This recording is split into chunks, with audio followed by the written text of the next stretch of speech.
Mahatma Gandhi famously said, "An eye for an eye makes the world go blind."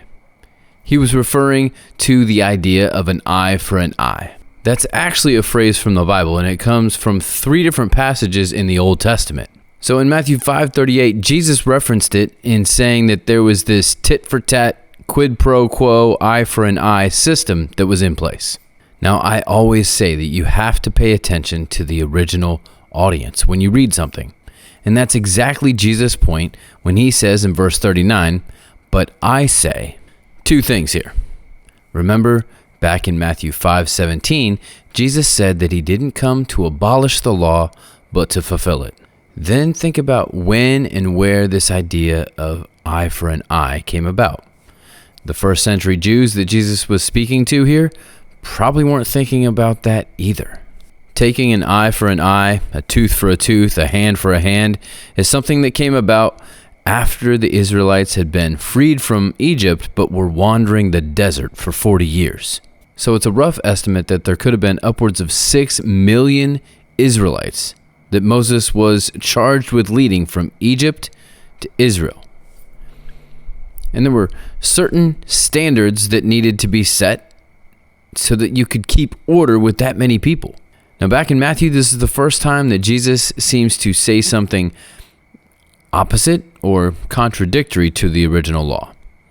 It's exactly the type of thing that those people who try to prove the Bible false point to. So let me explain the difference here. At the beginning of the school year as a teacher, I lay out rules, procedures, and expectations. We'll go over those several times within the first few weeks. I will be liberal with my penalties and punishments and be extra sticky to those rules. I'm basically the mean teacher at the beginning. I lay down the law early and often to gain order in the classroom and respect of my students. But as the year goes on, I open up and it encourages my students to do the same. But the same environment of rules and procedures and expectations is already present. It's much more difficult to be the fun teacher early and then struggle with discipline and expectations that weren't communicated properly early. God laid down the law early so that Jesus could have fun, so to speak. But the same idea of treating others fairly is still intact. But Jesus expands this into the idea of caring for one another, rather than just being in a survival mindset. So Jesus continues the rest of Matthew 5:39 through 41 with some examples of how you can care for other people. If someone slaps you, turn the other cheek. If someone takes your shirt, give them your jacket too. If someone asks you to walk a mile, go the extra mile. Do some of these phrases sound familiar? They're such good principles that they have made it into our Western culture. These are the kinds of things that I tell young athletes to develop. Yes, work on your craft. Develop your game.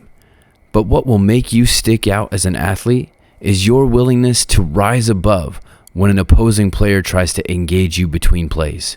Going out of your way to take care of your teammates and your coaches, even at your own expense. Being the first one in and the last one out at practice.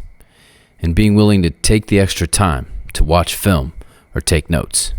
Recruiters look at what you do before and after plays and games just as much, if not more, than they do your actual performance. But the same is true in all aspects of life. Who you are as a person is not defined by the face you put on when everyone is watching, but by how you treat others and the effort you put in when no one is looking. Integrity and character go beyond the idea of an eye for an eye to a lifestyle that commits to the extra mile. Share this if you found this interesting and want someone else to see it. Subscribe to keep up with all the shorts and full episodes.